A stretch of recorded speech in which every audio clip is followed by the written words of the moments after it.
नवरात्रि पे कलश स्थापना की बहुत शॉर्ट में वीडियो बता रही हूँ और बता रही हूँ कैसे। एक मिट्टी का कलश लीजिए, मेक श्योर मिट्टी का ही लीजिए, क्योंकि बोला गया है शास्त्रों में क्षितिजल पावन गगन शरीरा पंचतत्व ये अधम शरीर, अर्थात 5 तत्वों से हमारा शरीर मिलकर बना है और वो 5 तत्व मिट्टी में ही विद्यमान होते हैं। तो मिट्टी का ही कलश लीजिए। अगर कलश स्थापना करो, एक मिट्टी का कलश लीजिए, उसको एक रात पहले पानी में डाल के रख दीजिएगा ताकि वो पानी कम सूखे।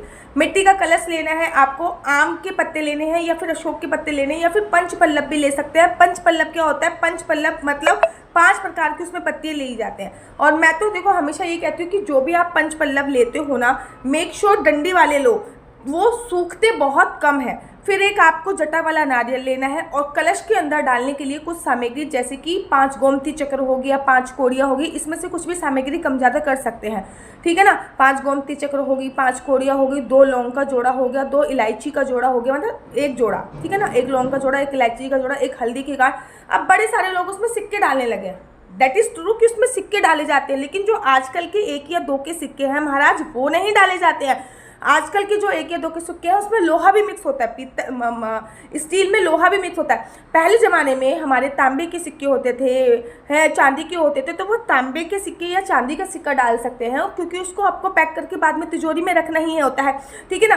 कलश को अच्छी तरीके से डेकोरेट कर सकते हैं, हल्दी अंदर से लगा सकते हैं और बाहर से हल्दी लगा सकते हैं, बाहर से स्वास्तिक बना सकते हैं, कलश के ऊपर मोली रोली ये सब कुछ बांध के कलश को अच्छी तरीके से डेकोरेट कर सकते हैं। उसके बाद कलश को हम यहाँ पे, कलश को कहाँ पे स्थापित करना है? कलश को देखो, यहाँ पे आपने माता रानी की मूर्ति स्थापित की है, यहाँ पे माता रानी के शेर का मुख है। बहुत सिंपल तरीका, माता रानी की मूर्ति मैंने ये स्थापित करी, मेरे माता रानी की शेर का मुख है, तो मैं यहीं पे कलश स्थापना करूंगी। नीचे थोड़े से अक्षत रखें। जो भी चावल का उपयोग नवरात्रि में कर रहे हो, चावल खंडित नहीं होना चाहिए, इस बात का विशेष ध्यान देना चाहिए। चावल खंडित नहीं होना चाहिए। चावल रखा, उसके ऊपर कलश रखा, कलश के अंदर अगर कोई भी पवित्र नदी का जल है वो भरा, और कलश में नारियल रखने से पूर्व आपको ज्योत जलानी है, क्योंकि उसमें सभी देवी देवताओं का आह्वान करना, और सभी देवी देवताओं का आह्वान तभी होगा जब हम ज्योत जला लेंगे।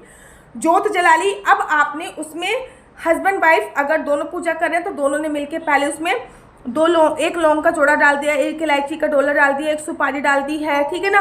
उसके साथ साथ गोमती चक्र डाल दी है, 1 चांदी का सिक्का डाल दिया, और आपने पंचपल्लव रखकर या फिर आम के पत्ते रख के उसके ऊपर आपने नारियल की स्थापना कर दी। जो भी नारियल की स्थापना करेंगे उसको भी कलावे से या फिर उससे ढकेंगे।